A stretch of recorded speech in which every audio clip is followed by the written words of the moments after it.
One of 2019's most acclaimed novels is now one of 2024's most talked about movies. Nickel Boys is inspired by a true story of a reform school that made headlines when dozens of unmarked graves of victims were discovered. Entertainment reporter Joelle Garguilo here with more. Joelle. Yeah, if you know the book, you know that this is not an easy story to tell, and the director did it in such a unique way and honestly such a beautiful way.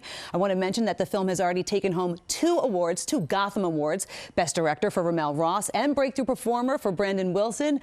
Ross, by the way, bragging rights over here, also took home Best Director prize from the New York Film Critics Circle. Listen, this is a movie that you're going to be hearing a lot during awards season, and it's a movie that stays with you long after the credits roll. Woo! That's it, Em. You're doing great. There are some stories that stay with you long after the credits roll. Nickel Boys is one of them. What happened to that one kid? I used to hang with all the time. You don't remember? Remember what? You really don't remember. It's hard to adequately describe what you'll see in this film. It's based on the Pulitzer Prize-winning novel of the same name about two black teenagers at a brutal reform school in the South.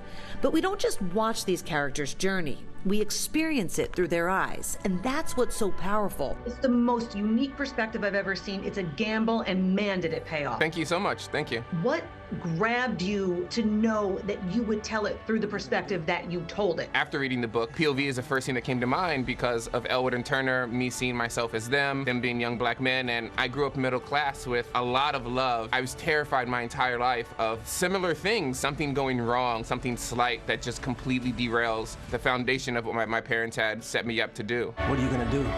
It's now or never. For the actors, having the cameras as their scene partners came with its challenges, but also profound moments of connection. This is so different. Your scene partner in many ways is a camera. Being in the movie but then seeing the movie are two fully different experiences. I was so pulled into the world, so immersed in it. When the credits rolled and I saw my name and I saw Brandon's name, I started crying because I was like, oh, that was us. Like, overwhelming feeling of joy that we were a part of something as beautiful as this. Hello.